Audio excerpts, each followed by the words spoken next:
Hey everybody, welcome to Gomet, a design sprint rendezvous with Quentin and Thibaut and la creme de la creme of the French design sprint community. My name is Jake Knapp. I'm the creator of the design sprint. I approve of this podcast. Please enjoy. Bienvenue dans un nouvel épisode confiné de Gomet, le podcast du design sprint francophone fait par et pour les amoureux du design sprint. Je m'appelle Quentin, toujours en compagnie de l'incroyable Thibaut. Salut Thibaut. Salut Quentin, ça va ? Ça va bien et toi ? Confiné, mais ça va. Bon, merci de nous avoir rejoints. Vous êtes de plus en plus nombreux à nous montrer votre soutien et ça compte énormément pour nous. Petit cœur avec les mains. Si vous souhaitez, si vous aimez Gomet, abonnez-vous sur votre plateforme de podcast préférée ou sur YouTube. Lâchez-nous un petit 5 étoiles pour nous faire briller les yeux. Et si vous avez un truc à nous dire, envie de réagir à ce que vous entendez ou nous proposer un invité, faites-le nous savoir sur Apple Podcast, LinkedIn ou YouTube. On sera ravis d'échanger avec vous. C'est parti pour le Deep Dive numéro 5 dédié à la facilitation, le dernier de la série spéciale sur le livre de Pauline Thomas, le Design Sprint en pratique. Forget the way it used to be. Tonight, the deep dive. One company's secret weapon for innovation.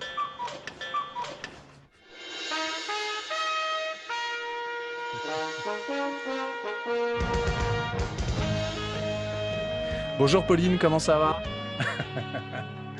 Magnifique Corée. Bon, super. Bon alors, comme tu disais Thibaut, on est un peu triste. Et oui, un peu triste, parce que comme tu l'as dit, je crois, c'est la dernière, enfin presque, puisque on a prévu d'organiser une petite session de Q&A avec Pauline. Enfin, c'est plutôt toi qui nous as proposé d'organiser une session de Q&A. Est-ce qu'on en dit un peu plus ? Ah bah, il faut en dire plus maintenant, ouais, je pense. Oui. Comment ça Qui va en dit plus ? fonctionner ? Mais vas-y, je t'en prie Thibaut. Alors, tel que Pauline nous l'a décrit, l'idée ce serait d'inviter tous les facilitateurs ou les personnes intéressées par le design sprint à pouvoir échanger sur le contenu du livre et puis pouvoir poser les questions, qui n'auraient pas été abordées par exemple dans ce podcast ou même d'autres questions auxquelles bien sûr nous on n'aurait pas pensé. Et Pauline pourrait nous répondre. Eh oui, ça pourrait être pas mal ça. Ça pourrait être intéressant. Les échanges, quoi. Du coup, pour préparer ce webinaire, on vous invite fortement à écouter attentivement ce qui va suivre sur ce podcast, à prendre plein de notes et dès que vous avez des questions, à les noter. Du coup, j'en profite aussi pour rappeler qu'on a enregistré 4 autres, même 5 autres épisodes, mais 4 autres dans la série Deep Dive avec Pauline, chaque épisode faisant à peu près 1h30, voilà, vous voyez, vous vous rendez un petit peu compte, il y a de la matière. Donc, en complément du livre, on vous invite à les écouter. Aujourd'hui, on va parler de facilitation. Donc, comme tu l'as montré, Pauline, en introduction, c'est le chapitre 4 de ton livre. Épisode très attendu, n'est-ce pas Thibaut ? Tu en parlais dès le premier. C'est vrai, c'est vrai. C'est le chapitre,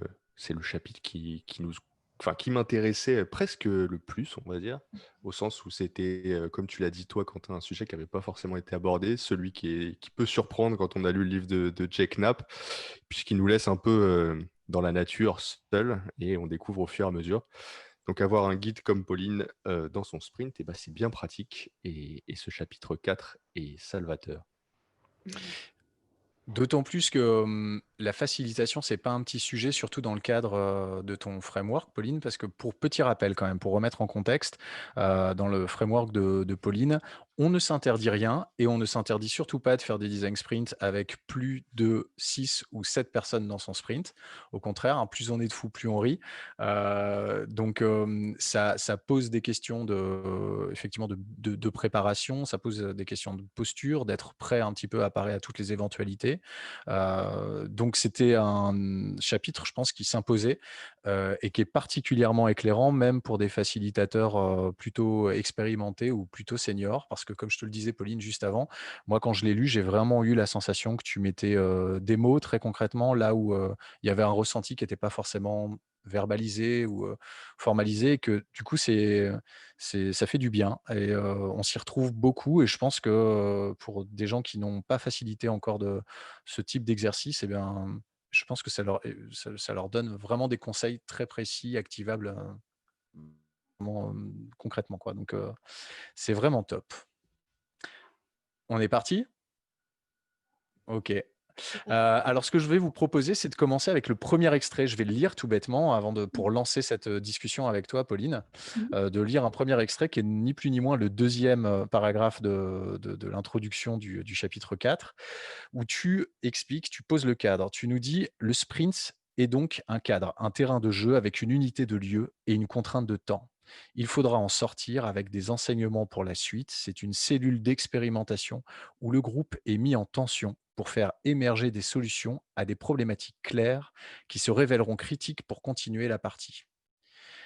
Alors, pour commencer, est-ce que tu peux nous expliquer, Pauline, quelle est la différence entre la facilitation d'un design sprint et la facilitation de workshop comme on les connaît plus traditionnellement? Mhm. Alors, la grande différence, c'est qu'on se doit, on est vraiment garant de produire un résultat qui soit testable ou testé, selon le temps qu'on a. Donc, forcément, il y a une exigence de concrétisation. Vraiment, là, ça doit être vraiment déjà, c'est un petit produit, quoi. Donc, ça impose de vraiment faire converger les gens vers quelque chose de très concret. Un workshop, eh bien, un bout de sprint, on va dire. Enfin, en tout cas, c'est ma définition. Après, c'est pas forcément la même partout, notamment dans le monde anglo-saxon, parce que en fait, le workshop, ça peut être aussi un sprint, c'est la même chose. Pour moi, c'est vraiment une boucle. Enfin, c'est-à-dire que c'est une première boucle pour continuer. Donc voilà, donc c'est un peu il y a un stress qui est nécessaire et qui doit être utilisé en fait, justement, c'est ça, cette tension. Et on parlait tout à l'heure de tenségrité là, de Buckminster Fuller, c'est cette idée qu'on doit rester intègre dans son idée et de finaliser une solution, mais pas parce qu'il faut absolument la finir parce qu'on n'a plus le temps, et c'est se dire qu'est-ce qui est juste, qu'est-ce qui est juste, qu'est-ce qui est juste, et d'aboutir et d'arriver en groupe à quelque chose de qualité. Donc c'est cette intégrité dans la solution. Et donc, et l'attention est nécessaire en fait. C'est ça qui est compliqué. Et surtout que c'est une tension sur plusieurs jours. Et Ça, c'est plusieurs jours. Et voilà, et donc ça, là, franchement, ça, c'est ça qui est encore plus dur. Exactement. Alors, je voulais citer un deuxième extrait et après j'arrêterai là avec les extraits, mais je pense que c'est une super entrée en matière. Tu expliques concrètement, votre rôle sera d'avancer vers des décisions, d'aider le groupe à prioriser en permanence, de rendre compte au groupe de sa progression vers la solution. Chaque activité doit délivrer des résultats pour le décideur et les équipes. Votre rôle sera de donner des coups de projecteur, de prendre du recul, d'aimer davantage le problème que sa solution. Vous êtes le capitaine du navire, le temps pour arriver au port est compté et il vous faudra gérer les émotions de l'équipage, les joies et les souffrances du travail collaboratif sous pression. Et c'est là où tu expliques qu'effectivement, il faudra gérer la tenségrité. Et alors peut-être qu'on peut revenir encore un peu plus sur ce mot-là, parce que tu nous dis, voilà, la tenségrité, c'est une expression de ton maître, Buckminster Fuller. Et là, Thibaut, justement, tu voulais réagir là-dessus. Thibaut voulait juste poser une question. Je ne connais pas Buckminster Fuller. Et du coup, comme tu en parles à plusieurs reprises dans le livre, j'ai l'impression qu'il t'a particulièrement marqué ou inspiré. Du coup, peut-être qu'on peut à la fois revenir sur Tenségrité et sur son auteur. Ouais, ok, ouais. Ça fait beaucoup de choses en même temps. Il faut que j'organise ma pensée à vendredi soir. Mais en tout cas, donc donc la tenségrité, donc c'est pour finaliser ça, c'est vraiment cette idée que ça tient par l'attention, par une espèce d'énergie en fait qu'il faut maintenir. Et du coup, moi, je pense que le travail collaboratif, c'est pas facile en fait. Faut vraiment. Enfin, c'est cool, c'est cool parce qu'on y arrive, parce que ça avance et parce qu'on a un résultat. Mais tout le monde fait beaucoup d'efforts en fait pour que ça se passe. Et en fait, vous, votre rôle, c'est que les gens aient envie de faire cet effort pour que ça se passe. Donc, c'est vraiment une question d'envie, de dire pourquoi on est là, quoi. Donc, c'est pour ça que le côté capitaine, c'est, voilà, vous dites, c'est là-bas qu'on va. Je ne peux pas vous dire où, mais je sais que c'est là-bas. Donc, c'est un peu donner l'intention, la direction. parce que vous ne décidez pas. Mais bon, c'est un peu une petite décision quand même. Hein, quand vous donnez un petit peu des indications, on va dire. Et donc, c'est cette idée que voilà, tout le monde en fait, vous avez beaucoup d'incertitudes derrière vous. Enfin, c'est vraiment tout l'équipage. Hein, donc, tout le monde est incertain, vous aussi. Mais on y va, et parce qu'on est engagé en fait dans un temps commun qui est très intense, et c'est des journées, c'est des journées pleines, quoi. C'est des journées de notre vie qu'on donne un projet, donc c'est pas rien. Donc c'est un peu tendu, quoi. Et donc c'est normal. Donc cette incertitude, moi c'est ça que j'aime beaucoup. C'est vraiment cette idée que il faut maintenir cette incertitude vers au bon port, et se dire, faut pas créer des certitudes trop vite, parce que c'est aussi des biais. En fait, c'est des choses il faut pas comment dire,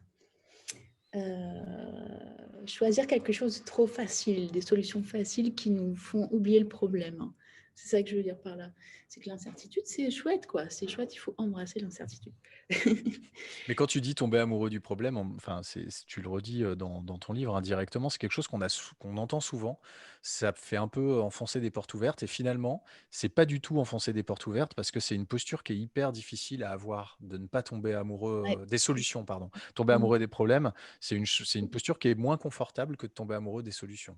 Parce que quand on tombe amoureux des solutions, on a faussement l'impression d'avoir des repères, donc on est plus confortable. Quand on tombe amoureux d'un problème, ça veut dire qu'on se repose constamment la question, qu'on se met toujours en déséquilibre. Et donc, c'est. Ouais, tout à fait, c'est important ça. Oui, être en déséquilibre, c'est important. Donc, mais ça, il faut pouvoir l'être en face. Du coup, c'est pour ça que c'est un rôle qui est particulier, qui se travaille dans le temps. Parce qu'au début, on ne sait pas tout ça. Donc, et puis on veut assurer, on veut que les gens nous aiment. Parce qu'en fait, on est quand même un peu en représentation, hein, en tant que facilitateur. Donc, du coup, on a besoin on est très, on est dépendant du regard des autres au début. Enfin, c'est très difficile. Hein. En tout cas, pour moi, ça a été très difficile. Hein. Mais en fait, plus vous êtes intègre, justement, et authentique aussi en tant que personnalité, et bien en fait, les gens vont vous suivre, vont vous faire confiance, et en fait revenir eux-mêmes à leur intégrité, et se dire, ah ouais, on peut dépasser, on peut aller, on a envie d'aller plus loin. En fait, c'est cette idée vraiment de envie d'aller plus loin. Et ça, vraiment, l'envie, c'est un truc qui est qu'il faut cultiver, hein, dans l'entreprise, dans le projet. C'est pas simple, quoi. Hein. Est-ce que Pauline a répondu à ta question, Thibaut? Ah oui, j'ai pas répondu à Buckminster. Ouais, il manquait Buckminster. Non, excuse-moi, bien sûr. Alors, ce que je pensais, voilà, à tout mon équipage là derrière. Donc, voilà, en gros, Buckminster Fuller, il a tout un équipage dans sa tête, c'est-à-dire c'est un scientifique, ingénieur, artiste, architecte, constructeur. Enfin, vraiment, c'est un monsieur, il fait partie de toute la bande des nouveaux designers, quoi, les designers après-guerre, hein, aux États-Unis, et qui étaient multidisciplinaires, et qui travaillaient avec des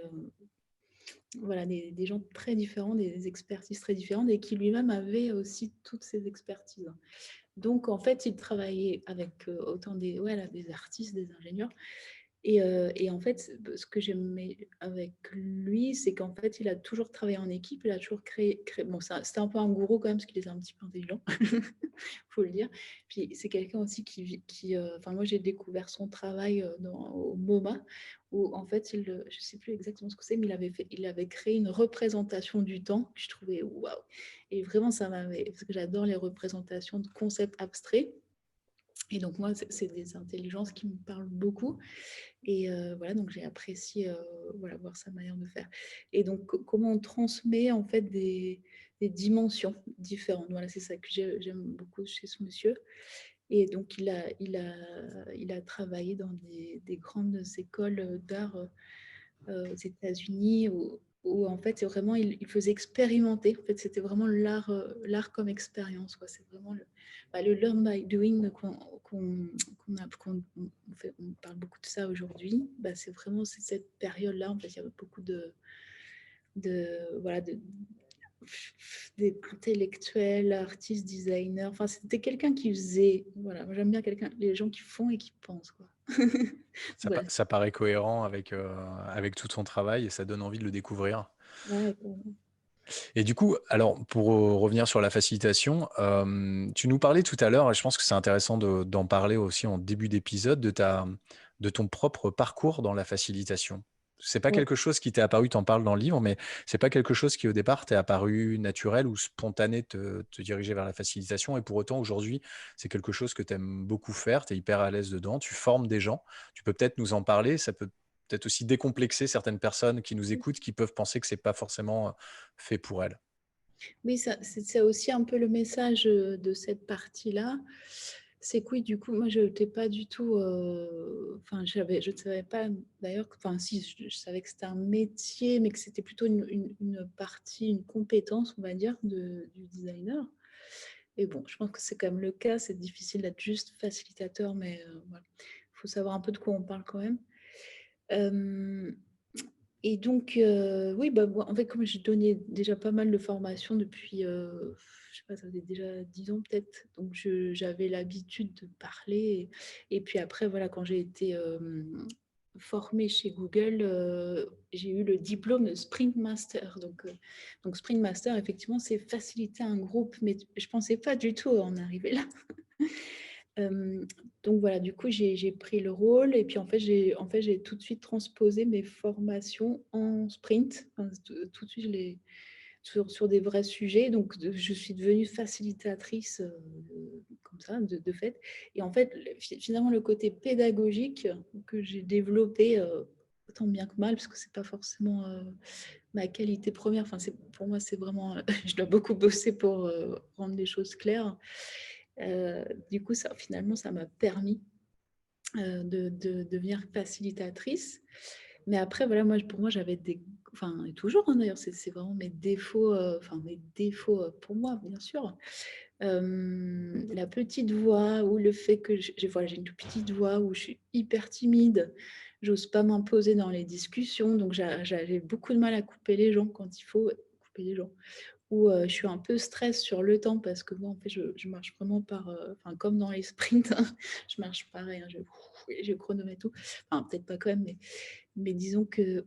Donc, ça, j'ai des fois le stress qui monte et j'ai du mal, des fois, à voir ce qui est vraiment important. Enfin, il y a voilà, c'est toutes les émotions, en fait, qu'on a. Et en fait, je me suis dit, mais tout ça, c'est hyper utile, en fait, pour être Sprint Master. C'est des défauts pour moi, enfin, qui me rendaient. Qui pouvait être difficile un petit peu à vivre, mais en fait, c'est des qualités parce que du coup, les gens m'écoutent parce que je parle pas fort, donc c'est hyper tranquille, le rythme, c'est vraiment smooth, quoi. Enfin, ouais, c'est pas, alors c'est pas forcément très énergétique, mais en fait, les gens aiment bien aussi quand c'est cool, quoi, qu'on leur gueule pas dessus tous les 5 minutes, quoi. Voilà, donc du coup, en fait, je suis hyper. Ça, c'est plutôt le style de Thibaut, ça. Oui, mais bon. Oui. Il y a plusieurs styles, hein, les deux vont bien. Donc, du coup, c'est bien de parler de ça parce que justement, pour certaines personnes dans les groupes, des fois, c'est trop calme, quoi. C'est trop. Et donc, moi, par contre, je ne suis pas capable de faire ça. Donc, c'est pour ça que maintenant, je travaille forcément en binôme, hein. Je ne suis plus toute seule, hein. Ce qui fait que, par contre, je trouve un binôme qui soit vraiment complémentaire. Donc, ouais, quelqu'un, soit qui a une grosse voix, qui fait des grosses blagues, comme moi, je suis stressée avec le temps, tu vois, pour que là, il y a quelque chose qui se passe. Ou voilà, qui soit aussi, qui reformule aussi ce que je peux dire, parce que des fois, je suis fatiguée, alors les phrases, elles ont un petit peu de mal à sortir, ou voilà, parce que je compute tout, je suis toujours en train d'écrire les choses, et il y a un moment donné, j'ai du mal à restituer. Voilà, donc en fait, voilà, on a vraiment le défaut de ces qualités. Donc, c'est ça que je vous invite à faire, en fait, c'est regarder un petit peu où vous vous sentez un peu naze et pourquoi, en fait, qu'est-ce qui fait que vous n'avez pas envie de faciliter ou ça vous fait peur. Et après, essayer de voir comment ça peut être une qualité et est-ce que vous avez besoin d'un binôme qui vous complète. Et sachez que même si j'ai fait beaucoup de facilitation, je suis toujours pas à l'aise du tout, hein. Enfin, ça peut vous rassurer. Je sais pas si c'est important, mais par contre, c'est au début, c'est juste le début, en fait. C'est le stress de première minute, en fait. Ça, c'est vraiment l'angoisse. Et Comme avant de monter sur scène, quoi. C'est un stress oui. de comédien et de comédienne. Non, mais après, voilà, c'est génial, en fait, quand vous tenez le groupe et qu'il y a cette énergie qui avance, enfin, voilà, qui produit, quoi. Et c'est vraiment. Mais c'est risqué, quoi. Enfin, c'est pas simple, hein, ça se travaille, c'est un travail de tous les instants. Mais, mais c'est chouette, c'est un beau travail, quoi. Et du coup, à ceux qui nous entendent, effectivement, Pauline invite à faire ce petit travail de poser d'un côté vos faiblesses et regarder un peu quelles sont les forces de vos faiblesses pour arriver à trouver la bonne posture. Et là, je me tourne vers Thibaut parce que je sais qu'il m'en a pas mal parlé en préparant Oui. cet épisode, en me disant, vas-y, fais-le, prépare-toi et tout ça. Alors moi, je me suis pas du tout préparé, hein, Thibaut, mais par contre, je pense que toi, tu t'es préparé.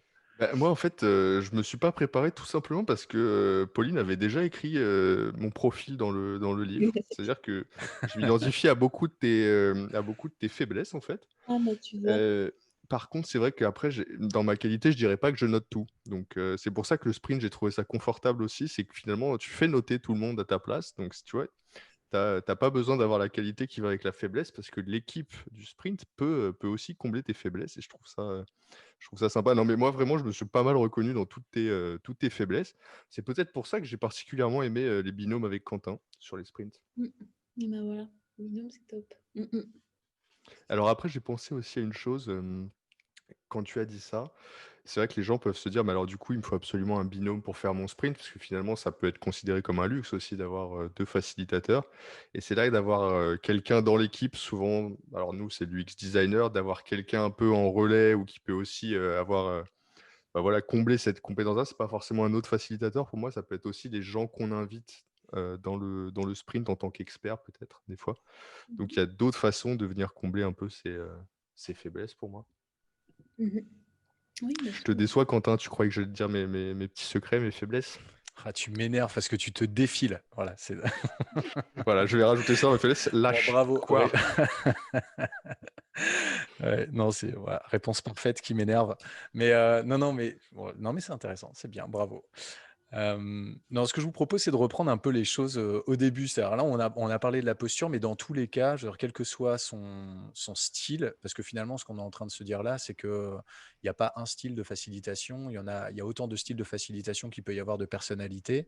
Néanmoins, il y a quand même un certain nombre, on reviendra dessus, un certain nombre d'impondérables, en fait, de choses, de cases à cocher quand même pour arriver à tenir son équipage pendant ces longues journées.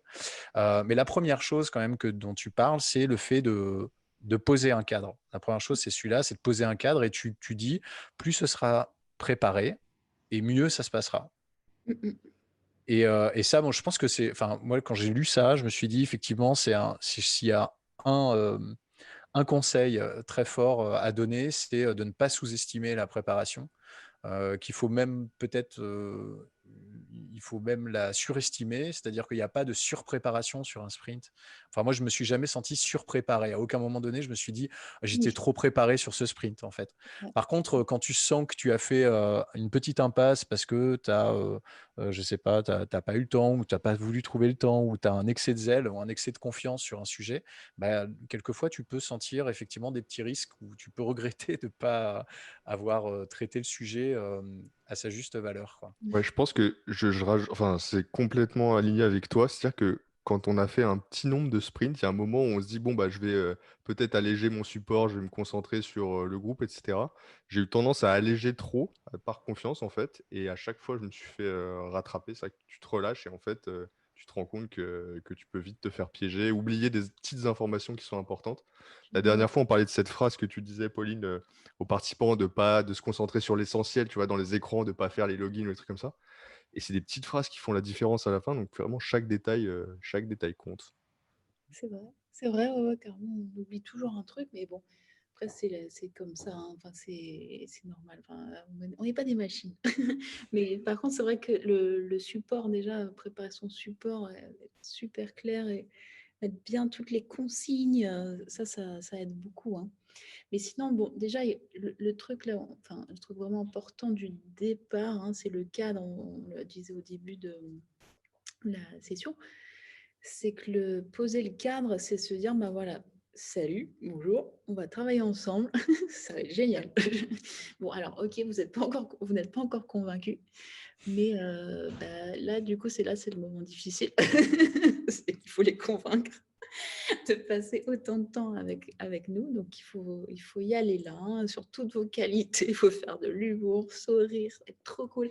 Déjà, et du coup, vraiment, ça passe aussi par les petits cafés, le petit déjeuner. Enfin, c'est vraiment, il y a plein de choses, hein, comment on accueille les gens dans ce cadre voilà, qu'on va partager et qui est artificiel, hein, du coup. Hein, c'est vraiment un truc, c'est une petite bulle. Hein, donc, et dire, voilà, c'est vous le maître ou maîtresse des lieux et rassurer les gens, quoi, leur donner confiance et vraiment bien expliquer ce qui va se passer. Hein, c'est de l'UX, hein, vous savez, hein, où on est dans le process, qu'est-ce qui va se passer. Là, on sait que, enfin, montrer la courbe des émotions, par exemple, ça c'est, je l'ai repris de Jack Knapp, mais je l'ai fait différemment.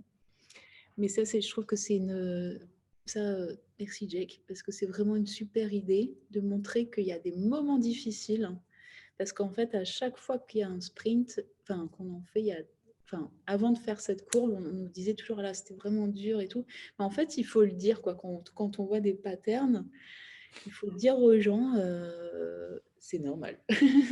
Et vraiment, les gens et on peut leur dire aussi, si ça va, bah, tant mieux. Mais en tout cas, attendez-vous à ce que ça soit difficile. Et du coup, si ça se passe bien, bah, ils sont trop contents. Donc, c'est courbe émotionnelle. Et puis, si ça se passe pas bien, ils étaient prévenus. Et ils se disent pas, je suis nul, j'y arrive pas. Parce qu'il y a vraiment ce truc dans le groupe.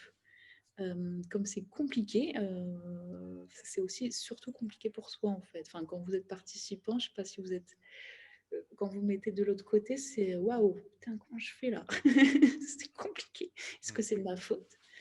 Donc, et quand les gens commencent à se remettre en question, se dire qu'ils sont nuls, là, vous les perdez. Donc là, soit il y a les gens qui se intériorisent, ou il y a les autres, au contraire, qui vont vous embêter parce qu'ils vont vouloir prendre la parole tout le temps ou que vous explicitiez tout. Donc, c'est pour ça que le cadre, ça prend un quart d'heure. Mais là, déjà, ça fait baisser déjà toute la pression pour tout le monde. Et ce qui fait que là, vous créez une relation. Donc, c'est le « faites-moi confiance ». Voilà, donc là, c'est vraiment « bonjour, tout va bien, vous êtes entre de bonnes mains ». Et là, vous pouvez commencer et dérouler la méthode. Vraiment, mais voilà, ça, c'est essentiel. Voilà, donc ça, c'est vraiment la première chose. Mais avant, si je puis me permettre, il y a beaucoup de choses à faire pour arriver là. Donc, il y a toute la préparation, effectivement, de la problématique. C'est huge, c'est important quand même, hein, tout le cadrage. Donc, bon, je vous ai donné beaucoup de questions à faire, enfin, à prendre là dans le, dans le livre.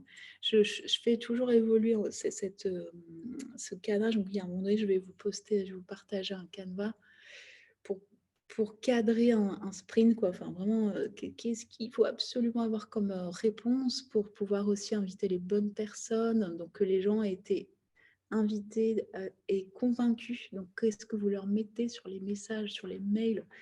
Quelle est la problématique? Donc ça, il faut l'avoir résolu. Et après, que tout roule, voilà, que les utilisateurs arrivent bien à l'heure. En fait, que les gens se sentent comme dans un tourbillon ou dans une danse, quoi, vous savez. Une danse, ouais, danse folklore, quoi, folklorique, où vous passez entre plein de partenaires et tout roule, quoi. Enfin, c'est vraiment, les gens, ils se sentent dans enfin, en tout cas, c'est le sentiment que j'ai dans l'esprit, c'est wouh, il s'est passé plein de trucs, putain. Et c'est cool, et ce qui fait qu'ils sont, voilà, ils sont pris dans la danse et ils sont contents, quoi. Enfin, voilà, donc c'est ça qu'il faut créer, quoi, ce rythme. Et tu as raison de dire que ça commence avant, parce que tout ce que tu dis, ça me fait plaisir de t'entendre dire tout ce que tu dis sur comment tu rédiges un mail. En fait, Oui. c'est vrai que c'est bien de montrer que, ne serait-ce qu'à travers le mail qu'ils vont recevoir, parmi les 100 mails qu'ils reçoivent par jour, les 100 invitations à des réunions chiantes qu'ils vont recevoir par jour, il y en a un qui dénote un peu. Et celui-là, il se dit, tiens, qu'est-ce qui se passe? Pourquoi il me parle comme ça? Il a l'air d'être décontracté, ça a l'air de lui faire plaisir. Ça, c'est pas un cordialement à la fin. C'est un truc qui invite un peu plus, justement, qui est déjà un peu enjoué. Et c'est finalement, ça commence à se jouer déjà à cet endroit-là, le fait déjà de communiquer du plaisir. Et t'en parles dans le livre, tu dis le plaisir au travail. Et je trouve ça, c'est pareil, ça paraît complètement con, mais c'est le nerf de la guerre quand tu facilites dès les premiers instants où tu rentres en contact. On le sait quand on fait du design, quand on fait du design produit, quand on fait du design d'expérience, on sait que l'engagement il va se jouer dès les premières secondes. Et finalement, ça se joue aussi quand tu facilites un sprint et quand tu te présentes au groupe à travers ta personnalité, à travers la façon dont tu vas présenter la démarche. En fait, c'est là où tu vas créer ta première empreinte émotionnelle. Et si elle correspond bien à ce qui va se passer après, tu as déjà une bonne accroche, quoi. Et tout ce travail, là, tu dis le travail sur les mails, c'est pas un petit travail. Tu fais déjà un travail édito, en fait, sur les mails de relance et tout ça. Et la courbe émotionnelle aussi, quand tu lances le sprint, généralement, moi, j'ai toujours vu des visages qui te regardent un peu au début comme ça en se disant, bon, ça a l'air intéressant, mais à quelle sauce on va être mangé? Et quand tu leur montres la courbe émotionnelle de Jack Knapp, effectivement, en fait, ça les fait sourire parce qu'ils voient que tu as anticipé plein de moments. Oui, Et c'est rassurant en fait pour eux aussi. C'est-à-dire de se dire, ah bon, en fait, oui, d'accord, oui, le chemin est tracé, on nous a prévenus, donc oui, c'est rassurant pour eux et c'est marrant en fait la façon dont c'est dit. Et effectivement, tous ces moments-là, c'est pas des moments, c'est pas des moments qui sont écrits, enfin, voilà, c'est pas des moments qui sont écrits, c'est pas des moments d'atelier à proprement parler, mais c'est plein de petites choses qui sont pas forcément tangibles et qui vont être hyper structurants pour la réussite de la suite, quoi. Et tout ça, tu le décris hyper bien. C'est vraiment, je vous invite vraiment à regarder le détail parce qu'on n'aura pas le temps de rentrer dans le détail et ça vaut vraiment, vraiment le coup. Mais il y a aussi un truc important, c'est la relation avec le commanditaire au début, donc avant le sprint. En fait, c'est lui qui va vous donner la place. Du coup, ça va vraiment vous aider énormément. Parce que c'est lui qui va vous passer la main. En fait, vous lui demandez de dire bonjour, salut. Et après, voilà, bienvenue dans ce magnifique sprint. Et après, il vous invite. Et donc, c'est la manière dont il va vous faire rentrer sur la scène, quoi. Ça sera aussi un moment très important pour le groupe. En fait, vous êtes un peu le papa ou la maman, quoi. Pour quelques... Donc, c'est bonjour, maman. Enfin, voilà ta nouvelle maman, quoi. En gros, c'est un petit peu ça, quoi. Ou la nounou, un peu. C'est papa Ouais, qui ouais, introduit c'est la la nounou. nounou. Bon, vous allez passer quelques jours avec la nounou. Alors, à qui sont les éléments? Faut bosser, les gars. Moi, j'avais une question. Dans ton chapitre sur structurer, c'est première chose que tu donnes. En tant que facilitateur, vous avez besoin de structurer un petit peu les choses. Donc, ça passe par tous ces éléments dont tu parles. Et tu dis à un moment, vous faites de la maïotique. Donc, déjà, bravo pour avoir placé ce mot quand même. Moi, j'essaie de le placer très régulièrement. J'ai beaucoup de mal. Mais bravo, voilà, vous faites de la maïotique. Les éléments doivent venir de l'équipe, pas de vous. Oui. Et alors, à quel moment, on en a un petit peu parlé dans les épisodes précédents, il me semble qu'on en avait parlé rapidement, mais à quel moment tu t'autorises, du coup, toi, à intervenir en ta propre personne, j'ai envie de dire. Ouais, bah, c'est quand ils sont perdus, quand là, ils commencent à remettre en question le sprint. Vous n'avez Ok. pas le droit de faire le sprint. Non, non, non. C'est vraiment le moment où ils remettent en question mais pourquoi on fait ça. Enfin, là, c'est horrible. Hein. C'est horrible. Déjà, c'est horrible pour moi parce que je me dis, putain, il y a un truc que j'ai foiré. Et en fait, c'est normal. À chaque fois, il y a toujours un moment. Enfin, il y a un moment clé, ouais, c'est le lundi soir où c'est vraiment compliqué. Et du coup, là, pas systématiquement, mais quand même souvent, là, je les aide à reprendre, voilà, refaire sens, quoi. Donc, c'est pour ça que je note tout, là, vraiment, je note tout ce qui se fait le lundi. Je note tout ce qui se dit, toutes les restis, tout. Parce que déjà, les gens ne sont pas encore habitués qui vont rentrer dans une matière, qui nous ont créé énormément de matière et qu'il faut travailler sur toute cette matière. Tout ce qu'on a là, il faut vraiment l'utiliser. Et donc ça, moi, je ne pourrais pas tout retenir parce qu'à un moment donné, je vais être sur d'autres plans. Enfin, je vais moins être sur le contenu, mais vraiment sur le travail en groupe. Donc je vais lâcher un peu ma mémoire. Enfin, donc, je vais moins faire travailler ça. Et du coup, là, c'est pour ça, comme je sais que j'ai des problèmes de mémoire, tac, je note tout. Et ce qui fait que voilà, quand ils sont perdus, tac, je reprends les choses, les problématiques récurrentes et rappeler toujours, ça c'est important, c'est toute la semaine, hein, enfin tous les jours du sprint, c'est rappeler d'où on vient, la source, l'utilisateur, les besoins, les problèmes, qu'est-ce qui a été dit le premier jour, pourquoi on est là. Et donc c'est ça qu'il faut toujours rappeler. Parce que vraiment les gens l'oublient, mais systématiquement. Et même si on fait un design challenge ou un sprint challenge, un business challenge, c'est tellement synthétique qu'on perd quand même un petit peu de profondeur, en fait, un peu de chair, et qui est nécessaire pour le prototypage et pour l'idéation. Donc voilà, c'est pour ça que je leur rappelle. En fait, c'est quand quand tu sens que le déséquilibre est trop important et qui crée une zone d'inconfort trop importante, c'est là où tu réagis pour Oui, rééquilibrer un petit peu les choses, redonner des points d'ancrage, rappeler ce qui a été fait, rassurer et puis les remettre en confiance pour qu'ils puissent continuer à avancer. oui, parce que c'est vrai aussi, ce qui se passe souvent, et c'est là où je crois que c'est quand même pas mal d'être UX et Scrum Master, c'est que je vois je vois ce qui peut émerger comme service, et j'ai des intuitions maintenant de voir vraiment c'est trop, ça va être trop gros enfin, la solution, enfin, la problématique est trop grosse, donc ils vont s'engouffrer dans des solutions pas possibles parce qu'ils sont pas designers, ils se rendent pas compte. Ou, enfin, c'est un exemple où oui, où c'est pas assez défini, donc ils vont vraiment se galérer le lendemain. Enfin, du coup, c'est vraiment au niveau du challenge en général où là, c'est la formulation, c'est vraiment plus compliqué. Et après c'est pendant les moments de prototypage, effectivement, où là, ils vont peut-être faire des trucs ouais, qui vont pas, par rapport à la concurrence ou quoi, ça casse pas trois pattes à un canard, quoi. Enfin, disons, on peut, là, je pense que je peux les aider à rajouter un petit truc, quoi. Enfin, vraiment à préciser leur proposition de valeur.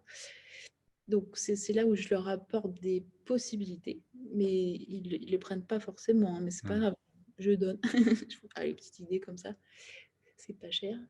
Mais voilà, mais c'est ça, je leur donne un petit coup de pouce, leur donner de la hauteur, en fait, parce que vraiment, là, vous êtes... tous les groupes sont vraiment sur du micro, quoi, hein, donc c'est compliqué pour eux, en fait, de prendre la hauteur. Donc, c'est poser une question, c'est pas leur dire non, c'est pas bien. Par contre, ça, c'est important de ne pas donner son avis, mais de poser des questions. Est-ce que tu es bien sûr que... Non, c'est pas comme ça, mais c'est vraiment poser une question et pourquoi tu fais ça, à quel problème tu réponds en permanence, hein, toujours à quel problème on répond. En fait, bien maîtriser la rhétorique, ça aide quand même quand tu es facilitateur. Oui, non, mais ça, je vous conseille, hein, parce que c'est compliqué. Hein. Tout ce qui est communication non violente, ou ouais, enfin, tout l'art de la questionologie, de l'explicitation aussi, ouais. Ça c'est des techniques à acquérir. Hein. Enfin, ouais, Alors, je me forme davantage là-dessus d'ailleurs. et ça, on va en parler, mais je trouve que déjà, tu donnes quand même des clés qui sont vachement intéressantes, moi, que j'aurais bien aimé avoir, en tout cas au tout début.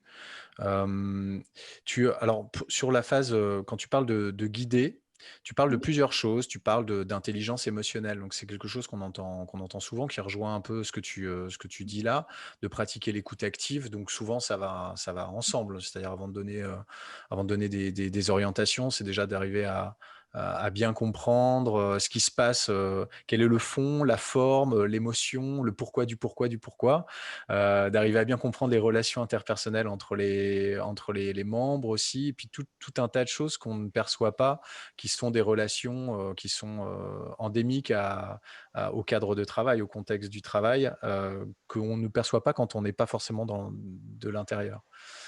Et là-dessus, tu parles, enfin, tu donnes quand même pas mal d'éléments qui sont intéressants.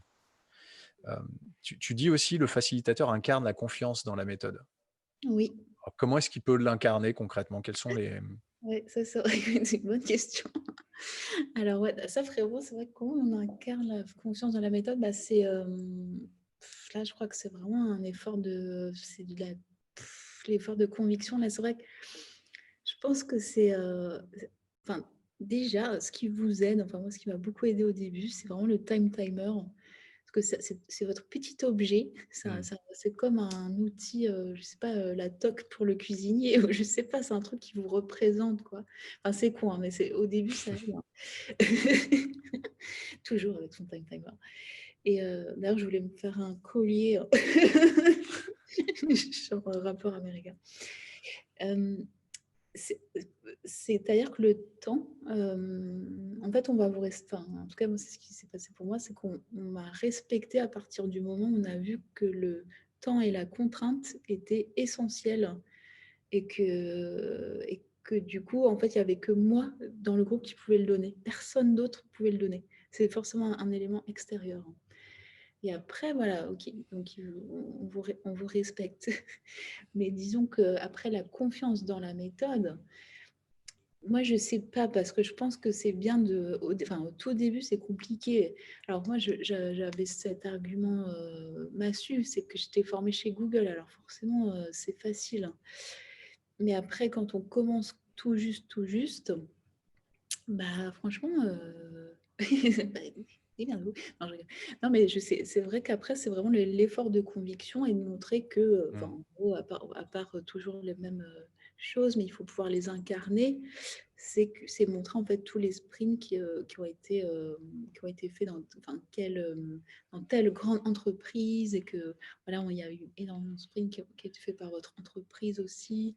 Enfin, voilà, vous avez eu des clients qui sont passés d'une problématique comme ça à un super produit au bout d'un an, ou je sais pas, c'est tout ce qui est Rex, quoi. Ça, c'est pas mal. Après, voilà, après, je sais pas, c'est votre personnalité. Enfin là, disons que moi, j'ai mes petits arguments, alors, mais ça sera pas valable pour tout. Donc, ouais, donc je sais pas. J'ai l'impression que la mise en scène du sprint t'aide aussi un petit peu parce que finalement, quand tu es facilitateur, tu as une personne comme ça et c'est vrai que tu prends tout de suite ce rôle de time timer. Et donc forcément, si toi tu crois à fond à la méthode, que tu doutes pas, je pense que les gens au bout d'un moment, ils se disent bon bah ok, la personne voit ce qu'il fait et puis là donc c'est presque le fake it until you make it qui revient, c'est ça, c'est même si tu doutes, tu fais semblant et après ça passe.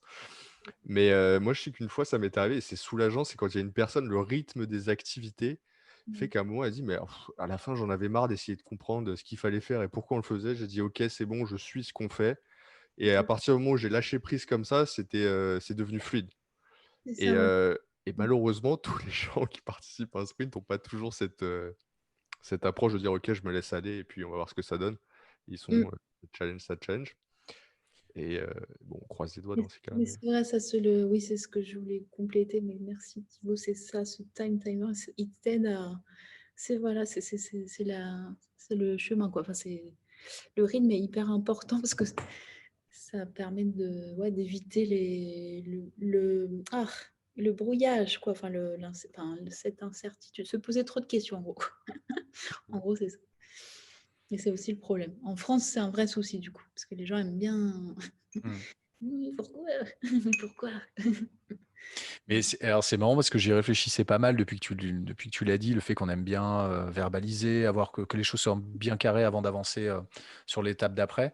Ceci étant dit, on sait qu'en sprint, on a besoin d'être complètement à l'aise avec l'ambiguïté, avec le fait de se dire, bon, on n'a peut-être pas complètement résolu ce problème-là ou cette question-là, on n'est peut-être pas complètement satisfait, mais en tout cas, on a besoin d'avancer, donc on va considérer qu'à l'instant T, on a suffisamment d'éléments pour avancer, et puis on verra. De toutes les façons, on apprendra, et on sera en mesure de pouvoir revenir dessus si besoin.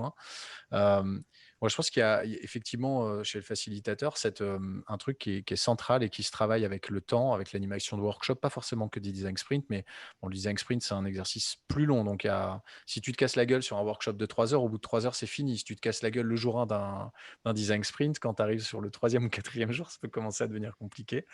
Mais il y a un truc qui est de constamment effectivement arriver à avoir du discernement en tant que facilitateur sur à quel moment en fait cette incertitude est acceptable pour avancer après et dire au groupe, rassurer le groupe sur le fait de se dire c'est pas grave si on n'a pas répondu à toutes les questions, tant que vous êtes OK pour continuer à avancer, laissons ça de côté pour le moment, ça se clarifiera plus tard ou peut-être que la question se posera différemment d'ici 2 ou 3 exercices. Généralement, ça rassure un petit peu tout le monde.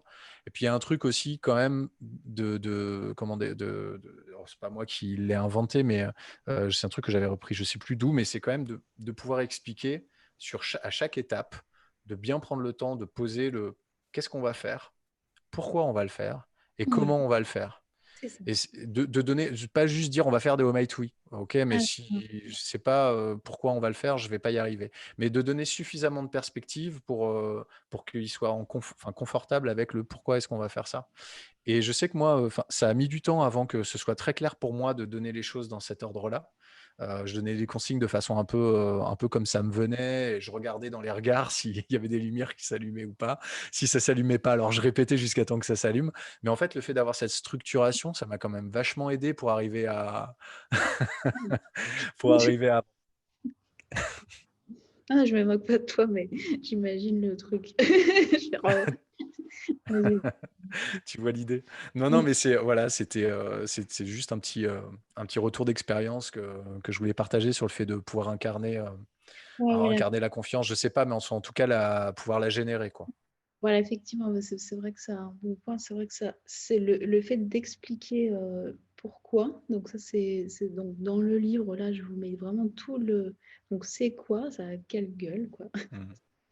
C'est quoi concrètement, et puis pourquoi on le fait, parce que c'est toujours le problème aussi, je trouve, chez les jeunes facilitateurs.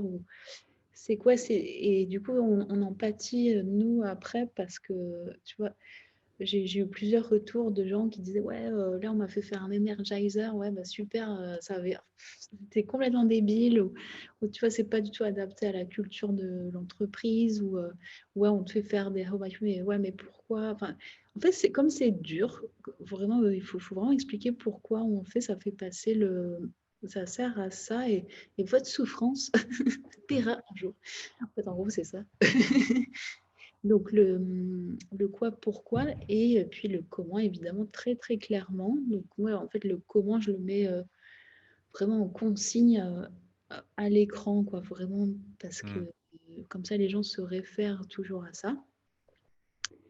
Voilà, et puis après, il peut y avoir, et ça limite les questions, parce qu'on a toujours les mêmes Mhm. questions, enfin, vous verrez, vous aurez toujours les mêmes questions. Donc d'ailleurs, dans la formation qu'on fait, c'est qu'on vous pose toutes les questions qu'on nous a posées au début. Comme ça c'est fait, vous connaissez les réponses. J'ai mis quelques choses aussi, quelques petits trucs, j'ai pas tout mis, mais dans le livre, ou les critiques, ou les remarques, enfin tous les trucs récurrents. Et, et donc en fait, si vous limitez les questions, vous améliorez la confiance, parce que du coup, vous apparaissez plus comme quelqu'un, voilà, de clair, pédagogique, et du coup, c'est OK, je fais mon truc, c'est bon, j'ai compris.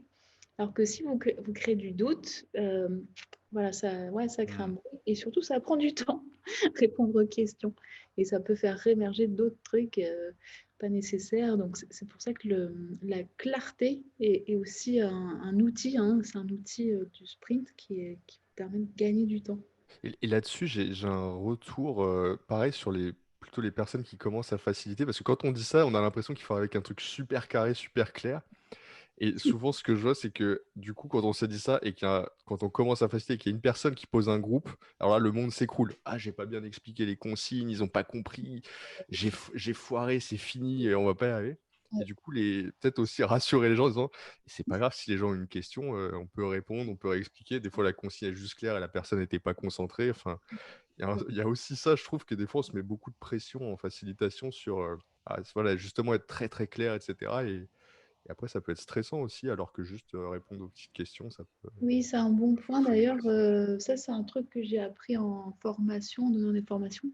C'est toujours faire des pauses. Enfin, déjà, regarder si les gens ont bien compris. Et si Mhm. ce n'est pas le cas, c'est voilà, ouvrir. Est-ce que vous avez des questions? Est-ce qu'il y a des choses qui n'étaient pas claires?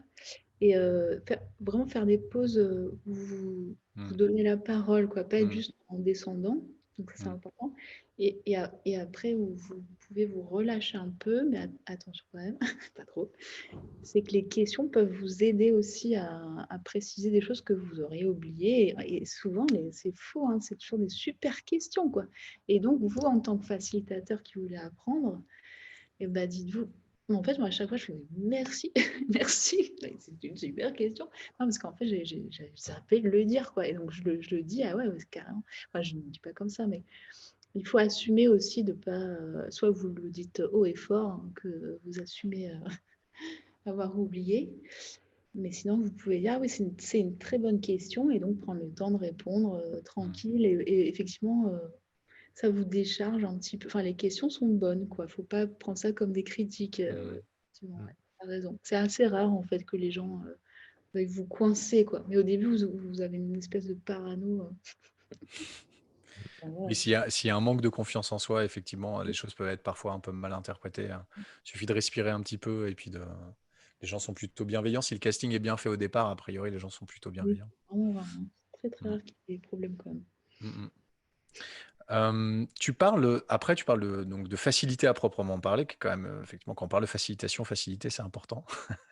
Donc, tu parles de gérer le temps, de gérer le principe d'urgence permanente sur 5 jours. Ça peut paraître, enfin, ça peut être fatigant pour la plupart des gens. Est-ce que tu as des tips pour ça? Quelles recommandations tu donnerais pour arriver justement à faire passer la pilule un petit peu de cette espèce de stress un peu permanent et continu? Oui, bah, alors il y a plein de petites choses. Déjà, c'est peut-être ouais, voilà, créer une bonne ambiance. Alors, on aime bien mettre de la musique, déjà. Rien que, voilà, soit pendant les activités ou pendant les pauses, etc. Donc, voilà, on se sente bien. Après, bah, voilà, c'est tout l'accueil, hein, comme je vous disais, ça c'est cool. Après, c'est aussi au niveau des repas, et je crois que je vais en parler dans le livre parce que c'est un truc vraiment important. C'est manger des choses saines, enfin pas trop sucrées, parce que ça va vous fatiguer, ça va fatiguer le groupe. Et quand vous sentez la fatigue de vos participants, c'est horrible, hein, pour vous, parce que du coup, là, c'est vraiment la solitude intense. Alors que vous avez tellement de choses à leur faire faire, c'est horrible. Donc vraiment, là, c'est même un service pour vous, quoi. C'est juste donner-leur des petits légumes, du riz, ou enfin même ouais, la viande, enfin des choses copieuses, mais pas trop sucrées, pas trop lourdes. Donc ça, c'est vraiment un conseil. Pas de bonbons. Attention, les bonbons, c'est vraiment quand les gens sont déprimés le jour du prototype. Alors là, Quentin flagrant délit, parce que grand gourmand, les Haribo, il y en a pas Bah, mal dans les alors, sprints, hein. mais c'est surtout pour moi que je les achète, hein. Tu vois, je fais, je fais illusion, je les mets, et puis moi, je picore dedans. Non, mais tu m'as grillé. Mais tu sais que Ah j'ai oui? changé mes pratiques, hein, depuis. Mais j'ai eu une discussion avec Jake d'ailleurs à ce sujet. Ah oui, Ouais, carrément, parce que sur les snacks, les fameux snacks, et donc il conseillait lui de proposer du chocolat noir, des amandes, ce genre de choses. Et je lui disais, si je fais ça, j'ai la moitié du groupe qui fait la gueule quand même, parce que si- oui, quand tu demandes ouvertement au groupe qu'est-ce qui vous ferait plaisir, ceux qui enfin voilà, ceux qui ont un petit péché de gourmandise et qui aiment bien les bonbons, enfin les petites saloperies quoi, ils vont pas trop le dire. Et par contre, ceux qui sont assez fiers d'être un peu healthy, etc., vont pas hésiter à dire moi des petites amandes, des petites mandarines, ça me va très bien. Et par expérience, quand tu mets quand même des Haribo et côte à côte, hein, tu fais une expérience sociale, tu mets des Haribo d'un côté et tu mets des amandes de l'autre. Les Haribo, en 2 heures, il n'y en a plus. À la fin de la journée, il reste que les amandes. Mais par contre, si tu mets que des amandes et du chocolat noir et que tu varies, tu fais du chocolat noir avec des amandes, avec des noisettes, des choses comme ça, c'est souvent hyper, hyper apprécié. Et c'est vrai que c'est quand même un peu plus healthy. Voilà, petite des parenthèse. petits gâteaux, mais aux céréales. Ouais, des petits trucs Mais ouais, sympas. non, les bonbons, moi, je les sors dans des moments, c'est plutôt des surprises. C'est un peu la récompense, quoi. C'est les moments où, tu vois, c'est compliqué pour les gens, et ça fait vraiment plaisir. C'est le waouh, ah, c'est cool, merci, merci. Mais pas tout le temps, parce que Mm. c'est du sucre, hein, c'est de la drogue. Non, C'est c'est pas sûr. Ouais, ouais, c'est sûr. il faut pas donner ça aux gens. Bon, enfin voilà, il y a ce genre de choses-là pour tout le côté agréable, être sympa avec les gens, enfin s'occuper des gens. Ouais, je sais pas, il y a plein d'aspects. Mais tu vois, c'est vachement, tout ce que tu dis, c'est vachement une question de soft skill, en fait, d'une certaine façon. De Oui, personnalité, de soft skill, c'est-à-dire que tu peux pas former des gens à la facilitation qui n'auraient pas fondamentalement envie de l'être. Enfin, en tout cas, sur un oui. exercice aussi intense que le sprint, enfin, de mon ressenti, hein. Oui, et c'est vrai que je crois que je dois le dire dans mon bouquin, parce que je le dis souvent, il faut vraiment aimer les gens aussi, hein. Il y a comme un... C'est un truc, il faut vraiment aimer les gens et ce qu'ils peuvent apporter, quoi. Faut les considérer comme chaque personne a quelque chose à apporter dans le sprint. Enfin, dans la vie, évidemment, mais là, dans ce cadre précis. Et donc, il faut aller le chercher. Et du coup, quand des fois c'est plus difficile, c'est intéressant. Comment je vais faire pour aller. C'est une information. Quelle information il me donne là pour que Mm, mm. je la retransmette au groupe? Parce que c'est mon rôle en fait de faire passer les infos entre les gens, de les faire parler, quoi. Et donc ça, moi, je suis hyper... Enfin, c'est vraiment mon kiff, vraiment. Je crois que c'est ça mon vrai kiff dans la vie. Voilà, recréer ouais, des liens entre les gens. Et donc, la première chose, enfin, le premier outil, c'est être gentil. Gentil, souriant, s'occuper d'eux. Et en fait, ce qui fait qu'après, les gens se sentent à l'aise et ils ont plus envie de partager et d'être eux-mêmes, quoi. Ils se sentent pris en compte. Ça, c'est le truc de base ouais, de groupe, quoi, de relation aux gens, quoi.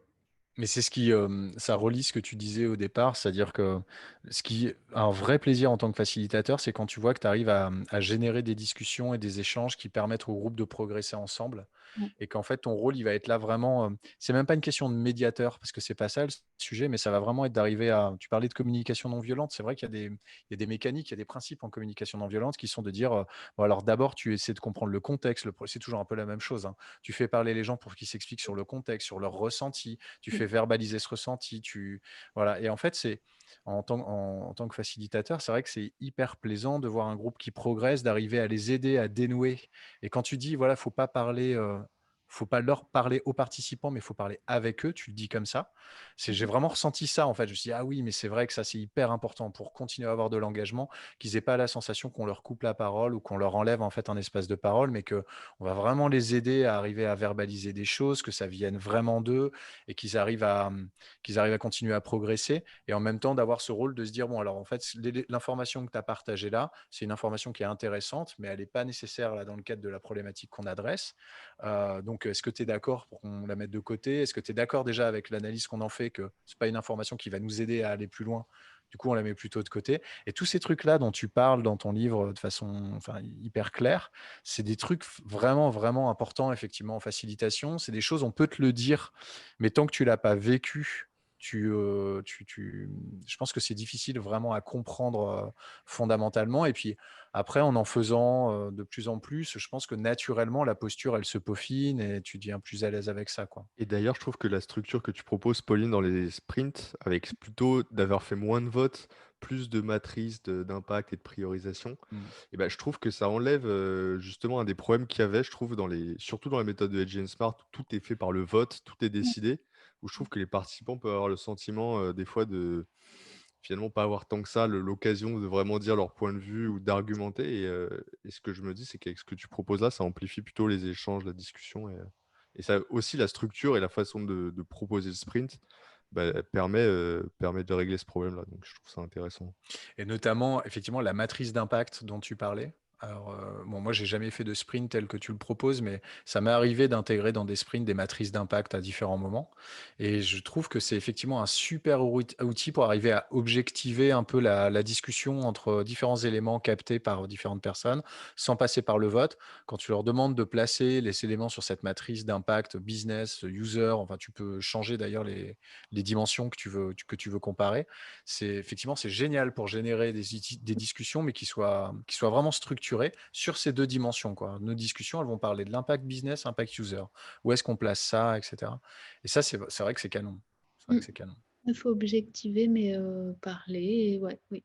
Mais oui, c'est ce que je crois que j'en parlais. Dans chaque deep dive, c'est vraiment l'idée de les accompagner pour travailler ensemble après, quoi. Il faut qu'ils aient envie déjà de finir ce sprint et après de continuer le projet.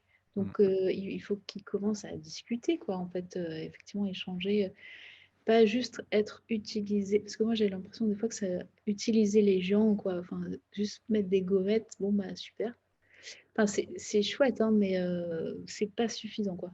Faut vraiment qu'il y ait... Enfin, en fait, la gommette... Enfin, pardon, ce n'est pas une insulte. Ah oui, tiens, c'est vrai que ça fait référence à ça, on n'y avait pas pensé. On va vraiment devoir le changer le nom finalement après. Ouais, hein. parce que là, ça ne va plus exister les gommettes dans les sprints d'ici quelques mois. Il n'y en aura plus. C'est bien. En fait, en fait, moi, je l'utilise comme un outil visuel, enfin, pour justement mémoriser voilà, les endroits intéressants, les fonctionnalités intéressantes, etc. Mais que ça soit un support de discussion, par contre. Il ne faut pas que ça acte. Ah ben voilà, c'est génial. Parce que souvent, le groupe, une fois de plus, hein, une fois de plus, on est dans un dispositif artificiel. Donc, les gens voudront faire plaisir à la personne qui parle le plus fort ou le mieux ou pour machin. On va faire tout pour que ça se passe bien, malgré tout. Donc, du coup, on va prendre des décisions qui sont pas très intègres. Ok. Donc, la gommette est chouette, mais il faut mieux l'intégrer dans la décision. Mais je trouve que, moi, de l'expérience que j'en ai, la gommette, et d'ailleurs, il faut le prendre comme ça, sinon tu vas droit dans le mur. Elle doit pas fermer la discussion, elle doit au contraire l'ouvrir. Et alors, Il y a un point. Ouais. ouais, exactement. Ouais. Et moi, c'est pas. Alors, c'est marrant parce que je suis pas d'accord. C'est-à-dire que pour moi, le système fonctionne. Ta gommette et time timer. Oui. Tu sais que ton temps, il va être précis et que tu vas pouvoir ajuster. Et dès que j'essaie d'en sortir, malheureusement, parce que la structure le permettait pas jusque-là, on va dire, ça s'est pas forcément bien passé pour moi. Ça, c'est vrai. Du coup, je suis curieux, Quentin, de savoir si. Il faut intégrer, en fait. Il faut intégrer la discussion après la gommette. Bah, alors, je pense que là, on arrive sur des grosses subtilités. Mais non, mais moi, je prévois toujours, mais après, c'est parce que je me sens plus confortable ou plus à l'aise comme ça, mais je prévois toujours un petit peu plus de temps. C'est-à-dire que je sais généralement sur des exercices un petit peu critiques qu'il va falloir quand même expliciter quelques choix. Et moi, je demande toujours à chacun un petit peu de motiver ses choix, déjà dans un premier temps, au moins tu laisses cet espace de parole. Et puis tu vois après, enfin, je veux dire, ce dont on parlait tout à l'heure, c'est-à-dire que tu dois faire preuve d'un peu d'intelligence émotionnelle. D'écoute active, tu parlais, donc d'écoute active, c'est en gros, qu'est-ce que les corps ils racontent aussi quand il y a des moments où il y a des décisions importantes qui se passent. Je pense que c'est hyper important là d'avoir un espèce de radar, de scanner la pièce et de voir comment les gens se sentent par rapport à ces décisions-là. Et ça suffit pas en fait d'entendre la parole du oui, moi ça me va, ou personne qui ne parle pas ou ce genre de choses. Il faut arriver à lire un peu les langages corporels, voir s'il y a des gens qui se replient un peu à ce moment-là pour réouvrir la parole, pour expliciter des choix. Mais plus que de rouvrir la boîte de Pandore, parce que là, effectivement, il faut quand même arriver à structurer un peu le truc, c'est plutôt d'expliciter des choix pour que les gens soient à l'aise avec ça et à l'aise avec ces décisions. Plutôt comme ça que je le perçois, en fait. Oui, c'est ça, il faut reformuler souvent. C'est que voilà, les gens ont voté pour des idées ou des quoi. Et donc là, c'est demander de reformuler ou soi-même reformuler. Donc en général, c'est moi qui le fais parce que du coup, les gens sont paresseux. Et du coup, là, je demande au groupe, voilà, est-ce que est-ce que c'est ce que vous voyez, est-ce que vous comprenez ça? Enfin, bon, je ne sais pas comment je pose les questions, mais c'est le groupe qui répond. Donc évidemment, tout le monde dit oui. Puis il y a toujours une personne qui n'est pas d'accord. Et c'est toujours intéressant. Enfin, c'est vraiment, ça apporte un vrai truc. Mais donc c'est pour ça que je peux pas nier en fait et je préfère passer un peu plus de temps. Enfin bref, on y arrive. Il faut l'intégrer. Voilà, il faut intégrer la discussion dans le déroulé. Et c'est clair que par contre, ça demande une certaine souplesse, c'est-à-dire que ça demande d'accepter le fait que par rapport à ce que tu as hyper cadré, structuré, etc., et tu t'es dit, bon, bah, à 10 heures, j'ai fini my tweet, je dis n'importe quoi. Bah, si à 10h15, tu les as pas finis, il faut pas être en totale panique. Souvent, c'est ce qui se passe quand tu débutes. Tu te dis, ouais, je suis pas du tout dans mon timing. Mais effectivement, tu vas pouvoir rattraper ce retard après, en théorie. Enfin, quelquefois, c'est du temps nécessaire pour arriver à dénouer des problématiques que tu vas rencontrer. Si tu les nies, ce sont des problématiques qui vont revenir avec encore plus de force plus tard et l'impact sera d'autant plus négatif que tu l'auras traité trop tard. Moi, c'est comme ça que je le perçois. Et du coup, un truc que je fais, mais on en avait parlé, Thibaut, de ce truc-là, parce que je crois que le premier sprint qu'on avait fait ensemble, pour se rassurer aussi, moi, j'avais affiché tous les timings, à quelle heure ça commençait, l'exercice commençait, à quelle heure il finissait. Et en fait, ça, à la fin, c'est se tirer une balle dans le pied parce que si tu estimes qu'il faut 10 minutes, un quart d'heure de plus pour faire un exercice, d'un seul coup, tu ajoutes un élément de stress aux participants qui disent hey, on est en retard là. Et là, faut arriver à le justifier. Et du coup, moi, ce que je fais, c'est que je mets plus du tout les timings en fait. Donc, je les ai sur une feuille à part, je sais à peu près, mais c'est mon problème. A priori, c'est pas celui des Utilisez Session participants. Lab, c'est le meilleur outil pour ça.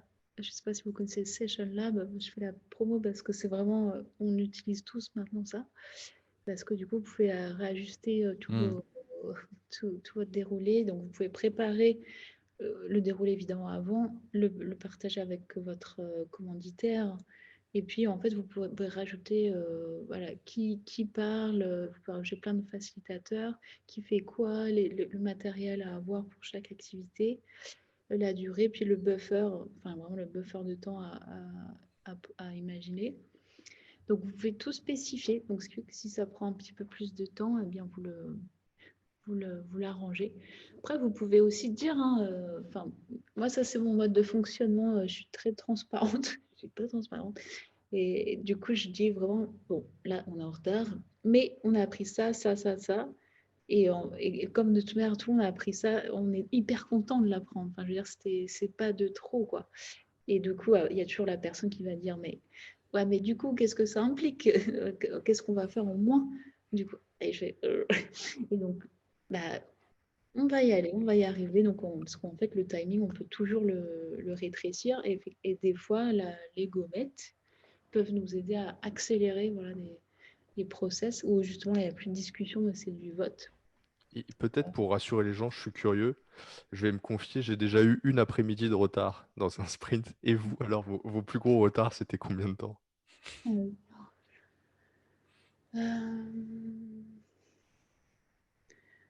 Ouais, moi, c'est peut-être 1 heure. Ouais, je pense 1 heure. Mais c'est quand même beaucoup. Mais Moi, aucune idée, franchement, je me rappelle plus. Le max, je me souviens pas. Je pense pas que ce soit une après-midi, clairement pas. Mais par contre, je me souviens que ça m'avait déjà bien angoissé au début quand tu sais pas trop comment. Quand tu te dis que tu as déjà prévu des timings très serrés derrière et que tu débordes, ça m'a bien angoissé. Mais après, je pense qu'à partir du moment où tu maîtrises un petit peu le sujet et aussi tu acceptes le fait que il y a certaines étapes, tu vas peut-être pouvoir les contourner ou ça va peut-être passer un petit peu plus vite parce qu'au regard de ce qui s'est dit, tu as quand même dénoué pas mal de choses et que tu es plus agile aussi dans ta façon d'anticiper, potentiellement ta journée après, tu vas peut-être la concevoir de façon un peu différente. Enfin, faut s'adapter, quoi. Oui, je suis d'accord. En fait, ça se rattrape. Ouais, ça se rattrape dans tous les cas, ça c'est sûr. Et au début, c'est vrai que ça paraît impossible. Enfin, on se dit que c'est pas possible, mais au final, ça se rattrape. Donc, et puis après aussi, ça arrive de se dire, est-ce que cette méthode est vraiment nécessaire? Enfin, il y a des fois où on peut faire des raccourcis, se dire qu'on avait trop prévu. Enfin, là, c'est aussi un défaut de facilitateur, enfin, potentiel que j'ai. C'est prévoir trop de choses, quoi. Alors ça, c'est vraiment un de mes défauts. Et du coup, ça me permet, du coup, je sais que je peux en enlever parce que je sais que je prévois trop. Mais en fait, des fois, il ne faut pas trop pousser, quoi. En fait, tant que vous coordonnez bien, jalonnez bien votre journée avec les grands moments d'ouverture, de convergence, priorisation, réouverture, convergence. Enfin, c'est vraiment cette idée du double diamant, là, de design thinking. En fait, c'est good, quoi. Faut toujours comprendre, ouvrir, fermer. Voilà. Mais après, vous prendrez peut-être plus de temps après. Enfin, là, j'essaie de repenser à un moment où j'ai vraiment perdu du temps. Oui, c'est sur les bench. Oui, non, c'est sur c'est le How Might We. Et du coup, là, ça avait pris vraiment beaucoup trop de temps parce que j'en avais prévu beaucoup trop. Et en fait, tout le monde attendait. On était avec les directeurs de l'entreprise. Donc, ils attendaient vraiment le truc parfait, quoi. Et là, je fais putain, merde. En fait, là, non, c'est pas bon. Et du coup, se dire, en fait, à un moment donné, il faut dire, on va pas le faire. Tu vois. Et tu peux être des fois, ça m'est arrivé d'être au milieu d'une activité et en fait de dire là, en fait, on va pas y arriver, quoi. On va pas y arriver. Enfin, je leur dis pas, évidemment. Moi, je me le dis. Par contre, ressortir qu'est-ce qu'on a appris et qu'est-ce qui est encore trop incertain et bien le noter et passer à la suite. Voilà, et parce qu'on aura la réponse à un moment donné. Ou pas, c'était peut-être trop tôt d'en parler. Enfin, voilà, faut pas trop s'attacher aux méthodes, quoi. Et je voulais, alors un peu sans transition aucune, moi je voulais qu'on prenne quand même un petit peu le temps de parler des fameux biais cognitifs qui rentrent en jeu et Ouais. qu'il faut arriver à gérer. Alors, tu en as listé Ouais, 8, quelque chose comme ça, 8, 9, 10 peut-être, je ne sais plus exactement. Mais je pense que c'est intéressant d'en parler. Moi, je ne suis pas un expert des biais cognitifs, mais c'est pareil, encore une fois, quand j'ai lu les choses, je me suis dit, ah oui, ça, effectivement, En fait, c'est des choses, je pense que si on les lit, alors qu'on n'a pas encore vécu la situation, vous serez plus armé pour arriver et plus en confiance, du coup, pour arriver à désamorcer certaines situations, à mieux comprendre ce qui est en train de se jouer. Et je ne sais pas si tu peux nous en parler un petit peu justement de ces biais cognitifs et de ceux qu'on va rencontrer le plus souvent en sprint et peut-être des petites astuces pour arriver justement à les déjouer. Ouais, alors du coup, sur le livre, comme ça, il y en a pas mal. Je me permets de regarder. Mais je t'en prie. Mon livre. Fais un zoom Et sur c'est vrai le. qu'il y a des moments clés. Enfin bon, c'est pas ultra lisible, mais en tout cas, voilà. Donc, au début, en fait, par exemple, les typiques biais du début, c'est les biais d'ancrage ou de croyance ou de confirmation. En fait, c'est tout ce qui est lié à je sais déjà. Donc, en fait, tout ce qu'on va me dire, ça va rentrer dans le filtre, enfin, pas le vôtre, mais les participants, dans le filtre je sais déjà, donc soit je m'en fous, soit j'écoute pas, soit j'essaie pas de comprendre, enfin, essayer de comprendre ce que l'autre personne aimerait dire, soit on l'a déjà fait et ça marche pas, quoi. Enfin, c'est-à-dire que ils ont déjà tellement intégré l'information qu'il faut vraiment se battre pour. Donc, c'est un peu compliqué. C'est aussi pour ça que je fais les interviews pour leur dire ouh, une autre réalité est possible devant vous. Et elle est bien différente de ce que vous croyez. Et en fait, comme ils sont comme nous tous dans le groupe, on est en mode waouh, il faut qu'on s'écoute, il faut qu'on se parle, il faut qu'on y arrive ensemble. Bon, bah, ils vont écouter quand même leurs utilisateurs, donc ils vont se dire ah ouais, c'est vrai, pas faux. Mais en fait, vous n'avez aucun pouvoir, vous n'y arriverez jamais. En fait, là, du coup, pour le coup, et puis personne en fait dans le groupe. Donc moi, j'utilise un petit peu les gens, quoi, les utilisateurs, pour dire, voilà, pour leur faire ouvrir les yeux, quoi. Donc leur sortir de leur biais. En t'écoutant parler, en fait, ce biais de confirmation, de croyance, d'amalgame, c'est des biais qu'on peut aussi retrouver chez les décideurs ou les commanditaires qui ont la certitude d'avoir suffisamment de hauteur de vue et qui se sentent un peu supérieurs finalement par rapport à tout ce qui va se faire en sprint. Et on en parlait, je pense, dans d'autres épisodes où on se disait c'est hyper important de les inviter au test utilisateur pour qu'ils soient observateurs de ça. Parce que, comme tu le disais, en fait, toi, tu vas jamais réussir à les convaincre. Donc, tant qu'en fait, ils ne voient pas les utilisateurs en parler, c'est le seul moyen, les seules personnes qui vont pouvoir un petit peu déverrouiller ces biais-là, quoi. Enfin, c'est comme ça que je le perçois, mais du coup, ça met un mot, quoi. Et après, alors après, c'est un peu compliqué. C'est là où il faut faire attention. Hein, c'est pour votre intégrité. C'est voilà, le biais de faux consensus, par exemple, pendant le storyboard. C'est vraiment tout le moment où, en fait, les gens sont quand même un petit peu saoulés. On a envie de se mettre d'accord, on veut rentrer chez soi. Et donc, et vous aussi, en fait, c'est ça que je veux dire aussi, c'est que vous avez envie d'en finir de cette journée. Donc, vous n'allez pas vraiment faire gaffe, et même le groupe lui-même, au fait que les gens ne sont pas vraiment d'accord quand même. Hein. Donc ça, il faut faire attention, il faut vraiment faire gaffe. Hein. Toujours bien questionner est-ce que vous êtes bien d'accord avec ça. Et si ce n'est pas le cas, dire que c'est hyper intéressant, c'est ça c'est ça qu'il faut. Enfin, faut pas être juste d'accord, quoi. Enfin, et donc ça, je remarque ça souvent chez les groupes qui ont envie de, parce qu'ils s'entendent bien, ou parce qu'ils travaillent déjà ensemble, ou parce que ouais, voilà, ils ont envie de passer un bon moment, et ben ils sont d'accord, alors qu'en fait, ça se voit tellement qu'ils n'ont pas du tout le même. Enfin, en fait, vous, en tant que personne extérieure, ils n'ont pas du tout le même objectif, ou alors ils font ouais, ouais, ouais, alors qu'ils venaient de dire l'inverse, quoi, la personne. Enfin, Hmm. les deux, ils se disent exactement l'inverse, quoi. Donc ça, c'est c'est pour ça qu'il faut rentrer dans les conversations. Hein, Hmm. ça, c'est vraiment important parce que les gens se rendent pas compte, quoi. Ils veulent faire plaisir. Hein.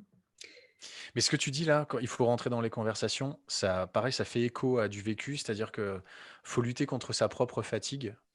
Et Mm. du coup, le fait de se dire à un moment donné, on a l'impression qu'ils sont un peu autonomisés, qu'ils se sont pris en main et que les choses vont rouler par elles-mêmes, alors que finalement, c'est pas complètement le cas et que c'est probablement souvent à ces moments-là qu'il faut au contraire se remotiver, se dire, OK, il faut rentrer dedans pour identifier ces moments-là qui peuvent être, qui peuvent Ouais, tout faire changer. ouais, c'est clair. Et alors attends, je crois qu'il y en a un autre, je sais plus comment il s'appelle. C'est vraiment le même. Enfin oui, enfin, ça remarque, c'est un petit peu lié au faux consensus. Des fois, ce qui m'énerve quand je vois dans les ateliers design thinking où il faut forcément célébrer, en fait, il faut s'applaudir et tout. Bon, oui, ok, mais, euh, mais attention à pas juste être naïf, quoi. Enfin, faut, enfin, enfin, il faut pouvoir dire quand c'est pas, ouais, c'est pas au niveau, enfin, c'est pas au niveau, c'est-à-dire que c'est ok si c'est pas parfait, c'est pas, enfin, si la solution est pas très bien, et bien c'est intéressant aussi. Enfin, faut arrêter d'être trop cheesy, quoi. Enfin, c'est ça que je veux dire aussi. Arrêtez d'être américain, quoi. On est généralement très mal à l'aise d'ailleurs hein, quand tout le monde s'applaudit pour avoir fait un chatbot. Ouais. Ah, bah, c'est pas ton truc. J'ai rien compris. Non, bah, enfin, bref, c'est le petit pic. Mais bon, après, ça, c'est quand même bien ouais, de se remotiver. Ça, il y a un côté énergétique qui est très, très important dans l'applaudissement. Le corps, enfin, vous pouvez l'utiliser quand même pour ça. Tu peux célébrer ta progression, même si Bon, il t'es y a du pas, boulot. t'es pas aux attentes. Ouais, il y a du mieux. Bon, c'est toujours bien. C'est toujours bien. Mais je sais pas, sur les biais cognitifs, tu avais des choses à dire, Thibaut, parce que je sais que c'est un sujet qui te tenait particulièrement à cœur. Donc peut-être que tu avais des Ah réactions. non, non, en fait, je pense que soit tu rentres complètement dans le détail et ça, mais là, je pense que le niveau qu'on a, il est suffisant, donc j'ai pas de. Oui, voilà, c'est. Ce qui est intéressant, c'est de les prendre. En fait, ce qui est intéressant, c'est de les avoir dans un coin de sa tête et de les prendre en compte et d'avoir, comme Pauline le propose à chaque fois, des petites solutions pour les activer et garder en tête qu'on peut les appliquer à, voilà, à plein de choses, même à, voilà, comme tu disais, hein, soit en tant qu'animateur, à l'équipe, aux gens qu'on va interviewer, aux gens qui vont tester, etc. Donc, bien faire attention à ça parce que voilà, il y a le biais, quoi. On en parlait la dernière fois avec les études, par exemple, on est craintif vis-à-vis des biais, donc faut faire attention à tout ça. Et pas trop Des non fois, plus, parce faut que là, faire c'est des sans fin. Hein. pauses. Enfin, des fois, c'est juste faut faire des petites pauses. Enfin, quand on voit qu'on s'enlise dans un truc un peu tiède, bon, allez, allez, prenez l'air. Enfin, il faut pas hésiter. Des fois, c'est juste ça. Hein. C'est normal, c'est la fatigue aussi. Et j'ai une question sur...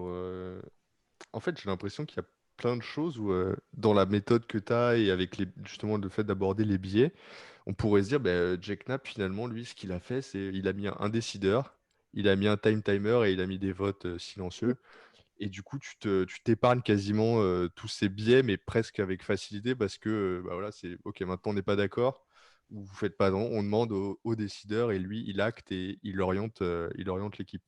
Toi, le décideur, il est moins autoritaire et directif, si j'ose dire.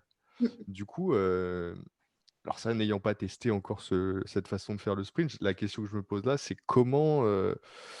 Je comprends pourquoi tu fais le chapitre sur les biais cognitifs, parce que forcément, j'ai l'impression que ça va arriver plus facilement que dans la méthode de base. Du coup, Mhm. ouais, c'est sûr que je pense que ça va te pair avec... pour appliquer le sprint, il faut bien faire attention à ça. Donc, je sais pas si tu as une petite précision ou voilà, ce que tu peux dire là-dessus.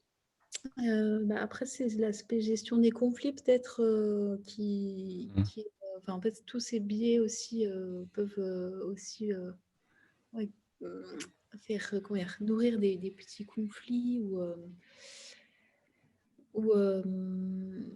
Donc ça, ouais, je sais pas, enfin, je sais pas vraiment comment répondre à ta question, parce que je sais pas si tu as vraiment une question. C'était plus un état d'esprit. Enfin voilà, c'était plus un moment de doute. Voilà, je dois appliquer le sprint de Pauline Thomas. Je me dis que je vais avoir besoin de ces pages-là parce que forcément les échanges vont être un peu plus ouverts, plus houleux, ça va être plus difficile d'aligner les gens, quoi. Moi, j'ai pas l'impression que les biais ils vont disparaître. C'est plutôt qu'effectivement, on va décider de s'en débarrasser en demandant de pas se poser la question, en demandant aux décideurs de décider et basta quoi. Donc d'être confortable avec des biais s'il les prend dans sa décision ou pas. Mais finalement, je pense qu'il y a des limites aussi au format de Jack et ça en fait partie, par exemple. La gestion de ces biais en fait partie. Je pense que un entre-deux est bien. C'est-à-dire quoi, Jackknap, c'est très efficace. Alors après, c'est très bien, mais c'est juste que moi, l'inquiétude que j'ai toujours eue, c'est qu'est-ce que ça a créé après le sprint. C'est ça, en fait, qui m'inquiète, moi. Et après, bon, pour moi, ce qui est important dans la vie, dans le travail, hein, c'est que les gens se parlent. Et je trouve que c'est vraiment le problème des entreprises. Hein, je crois que j'en ai déjà parlé plusieurs fois. Donc moi, ça, c'est vraiment ma mission, quoi. Enfin, c'est vraiment ma philosophie. Donc j'en parle souvent. Hein. Je fais un peu de philosophie des fois. Non, mais je parle de ma vision. Et en fait, les gens se disent, mais ouais, c'est cool. Et donc, ils ont envie de se rallier à cette idée que, ouais, un autre monde est possible. Pardon. Donc, du coup, c'est leur dire, bon, bah voilà, effectivement, après la recherche, les entretiens, et dire, bah, alors voilà, est-ce que vous avez appris des choses? Et vous avez vu ce matin par rapport à votre vision, là où vous avez appris ça. Et du coup, ah oui, effectivement, effectivement, j'ai appris beaucoup de choses. Donc, en fait, c'est les mettre dans cette posture eux-mêmes de s'ouvrir. Hein. Donc, c'est, comment dire? Je voulais dire autre chose et j'ai oublié. En fait, oui. S'il y a un conseil, hein, en gros, vraiment, c'est vraiment le truc de base. Hein, mais c'est difficile, hein, mais c'est juste regarder les gens, quoi. Regardez-les, écoutez, même des fois, limite, voilà, ouvrez-vous sur, posez-moi des questions ou donnez la parole aux gens parce qu'en fait, des fois, ça va vous soulager parce que vous allez avoir envie de dire plein de trucs parce que vous allez stresser. Et donc, dans ce moment-là, et au fait de vous, qu'est-ce que vous pensez? Enfin voilà, c'est juste calmer le jeu. On ne fait que se parler, quoi. C'est juste ça, en fait. C'est l'idée, c'est juste on se parle. Donc, prenez en compte chaque personne. C'est juste ça. Pour moi, après, tout découle. Hein. En fait, après, les gens s'ouvrent, les gens se parlent, c'est cool. Enfin, donc, tout va bien après. Hein. Moi, je trouve que c'est une très jolie conclusion sur la facilitation. Ouais. Est-ce que c'est... Je regarde l'heure, je sais pas. Si, Je crois qu'on arrive à la fin. Ouais, on peut clore là. Alors moi, je suis un peu triste de clore quand même parce Bah, que pareil, on avait pris notre rythme. Et puis aussi, on n'a pas fait le H du dispatch. Oh putain. Oh là là, Ah, on mais l'a pas attends. fait. On l'a pas fait.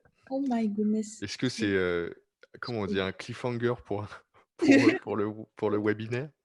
Le webinaire. On peut faire plein de webinaires hein, si vous voulez. Alors, j'espère qu'il y aura plein de questions surtout. mais du coup, est-ce qu'on fait le H ou est-ce qu'on le fait pas? Il Moi, parle de quoi? j'aime bien laisser cette phrase un peu ouverte et finalement Ok, se dire qu'on se le garde pour un jour. ok. Bah alors gardons-le nous pour un Et jour. puis, pour que les gens lisent le livre quand même, hein, on leur a facilité la tâche sur le dispatch, mais bon, voilà, il y a un petit paragraphe à lire. Ouais. Et voilà.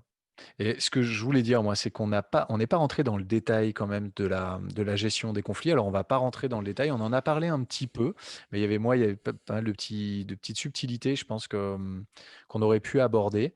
C'est pas grave, on les abordera peut-être lors du webinaire. Ça peut être intéressant de rentrer dans des cas d'usage un petit peu concrets, de voir un petit peu comment, sur ces cas d'usage concrets, ou des situations réelles, on peut arriver à dénouer des situations. Donc ça peut être sympa. Ça peut être l'objet même d'un autre épisode où des gens nous font part de cas, de situations réelles et puis de faire appel au docteur Ouais, après, c'est Docteur Thomas. fait en... Oui, docteur Thomas. En plus, j'ai une écriture de docteur, donc c'est pour ça. Bah voilà, tout va bien, donc c'était écrit.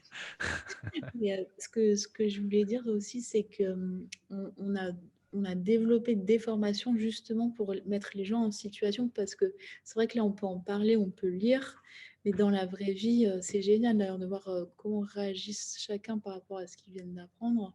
Bah, on fait avec les moyens du bord, quoi. Enfin, donc soit c'est pas toujours, on n'est pas toujours bien équipé, quoi. Donc il faut vivre les situations aussi.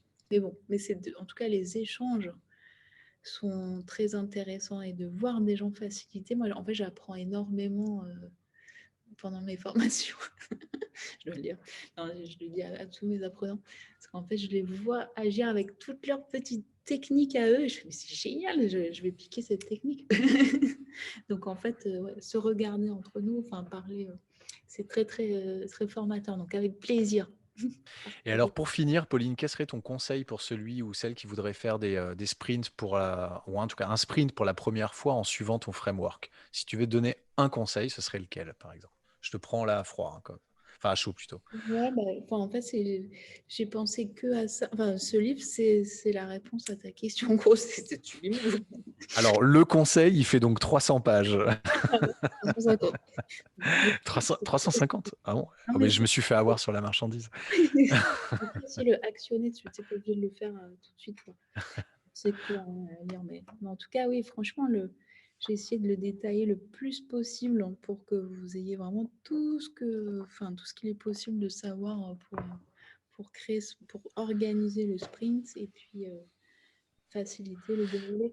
Ouais, moi, je conseille, bah, comme j'ai fait, je peux vous dire par rapport à comment j'ai été formée juste une malheureuse petite journée chez Google. Donc, c'était vraiment très léger finalement. Donc, c'est pour ça que je l'ai énormément adapté, parce que ça répondait pas encore à toutes mes questions, parce que j'utilisais déjà beaucoup de méthodes. C'est qu'en fait, j'ai pris le déroulé, enfin, j'ai vraiment pris le déroulé minute par minute. Vraiment, j'ai fait exactement la méthode Google. Et voilà, j'ai démarré, j'ai pris les slides que me proposait Google. Donc moi, je vous ai mis aussi, pareil, et encore beaucoup plus que... Enfin, j'ai jamais vu autant de détails, quoi, sur des méthodes. Donc le déroulé, comment ça se passe, qu'est-ce qu'il faut dire.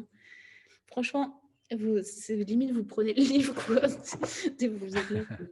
Non, mais franchement, moi, je l'ai des fois, mon livre à côté, parce que j'oublie des détails. Enfin, c'est normal. Il y a des choses que j'oublie peu à peu.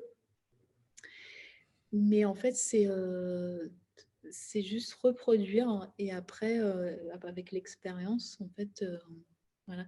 Et puis voilà, maintenir la conversation, ne pas trop plaquer des croyances, et puis surtout pourquoi vous faites un sprint, hein, parce que comme on disait au début, c'est la conviction, hein, pourquoi vous voulez mener ces gens-là, voilà, pourquoi pour vous c'est important en fait de passer autant de temps avec eux, quoi. Enfin, c'est pas juste pour la paye ou, ou quoi, c'est vraiment quel est le vrai moteur en fait de tout ça, et qu'est-ce que vous allez leur apporter. Donc le sens, hein, le pourquoi. Voilà, et puis se dire que c'est un moment humain, enfin c'est une aventure humaine. Non, mais c'est un vrai truc un peu fou, quoi, en fait, hein, d'être ensemble comme ça. Et du coup, bah, c'est juste prenez le moment, quoi, le flow, quoi. Enfin, faut se laisser emmener aussi, quoi. Donc c'est ça. En fait, c'est entre la maîtrise de la méthode et l'aventure, quoi, l'incertitude. Merci beaucoup, Pauline, pour ce conseil.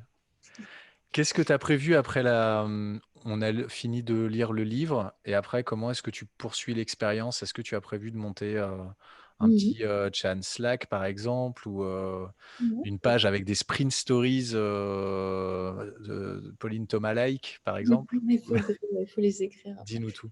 Oui, alors effectivement, donc il y a un petit site qui est un peu malheureux là pour l'instant, parce que c'est vraiment une page avec le sommaire, mais vous pouvez vous inscrire effectivement à la newsletter. Donc, on envoie très peu de newsletters parce que c'est super chiant. Enfin, mais bon, en tout cas, si pour ceux que ça intéresse, donc on va organiser justement les Q&A tous les mois. Donc, pour tous les alumni, mais aussi les gens qui ont acheté le livre, qui ont regardé le Gomet, enfin tous les intéressés. Donc, ça sera public. Et ensuite, effectivement, là, on est en train de développer tout un site de ressources avec des canevas. Donc là, mon rêve le plus fou, ça serait finalement de finaliser tous nos canevas sur Mural ou nos canevas sur Session Lab. Parce que là, c'est encore un peu, c'est tout ce qu'on fait entre nous, quoi. Donc, c'est pas ultra clean. Mais du coup, moi, j'aimerais bien partager tous ces templates. Donc ça serait cool. Ça sera l'année prochaine parce que ça prend du temps. Là, c'est vraiment du micro-détail, donc c'est long. Voilà, après, là, on travaille sur une certification aussi. Donc ça peut être pas mal parce que vous pourrez utiliser votre CPF pour faire vos formations. Donc ça, c'est intéressant. Formation Sprint, Sprint Master et puis UX Stratégie. Donc comment on crée des plans d'action, comment on actionne. En fait, c'est toute la dernière partie du livre. Toute la partie... la culture, quoi, la culture du sprint. Donc ça a continué. Après, là, on est en train de... Je dis on parce que maintenant, je me fais aider pour écrire des articles issus du livre, mais plus détaillés, effectivement, des retours d'expérience. Là, on va faire tout un sujet sur la facilitation à distance aussi. On va découper le truc. Donc voilà, c'est beaucoup de contenu là qu'on est en train de créer, d'organiser. Et donc maintenant, il nous faut une plateforme. Donc là, on est en pleine recherche de plateforme où on puisse vraiment tout concentrer, échanger, se retrouver. Et puis que aussi, évidemment, les Sprint Masters apportent. Parce que moi, je n'ai pas écrit ça pour que ça soit l'évangile, quoi. C'est juste le Nouveau Testament, quoi, c'est tout. Mais en tout cas, il faut que ça vive, quoi. Et ça vivra par vous, quoi. Enfin, il y a plein de manières de faire. Donc c'est ça que j'essaie de trouver. J'arrive pas à trouver encore de ressources malgré tout un benchmark. Donc s'il y a des gens qui peuvent m'aider, je lance le truc voilà, pour que ce soit un outil à nous, quoi. Enfin, pas que moi. Ok, alors regardez. Ça y est, on en Et sort. voilà. Ça marque la fin. Ça marque Une la jolie fin. fin. Vous le voyez pas pour ceux qui écoutent le podcast. Voilà, il y a mon grand garçon qui vient d'arriver. En tout cas, merci Pauline pour tout ce que tu fais pour la communauté. Ouais, pour tout ce que tu fais. Tu vois, c'est dit par la jeunesse, tu vois. C'est dit par la jeunesse. Ah bah ça, c'est clair. Merci encore Pauline pour tous les échanges, toutes ces informations et cette générosité pour toute la communauté des sprint facilitateurs, master, tout ce qu'on veut. Donc merci beaucoup. Ouais, avec plaisir, franchement. Donc on continue. Ouais, en fait, c'est parce que là, Bon, merci beaucoup Pauline. C'était vraiment un énorme plaisir pour nous aussi. À bientôt. Salut. à bientôt.